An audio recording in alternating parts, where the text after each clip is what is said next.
সুখবর সুখবর সুখবর, আমাদের গ্রামের একটা মুরগির সুখবর। আমাদের গ্রামের একটা মুরগি ইন্তেকাল করিয়াছে। এই দুঃখে সেই মুরগির বান্ধবী মোরগ পাশের গ্রামে বসবাস করে। সে ঘটনাটি শুনতে পেয়ে দৌড় মেরে যে একটা সুতা গলায় পেঁচিয়ে কলার গেছে আত্মহত্যা করেছে।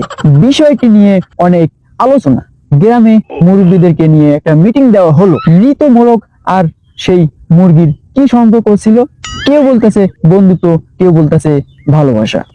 তারপর সবাই মিলে মোরগটাকে গাজীপুর হসপিটালে পাঠিয়ে দিল।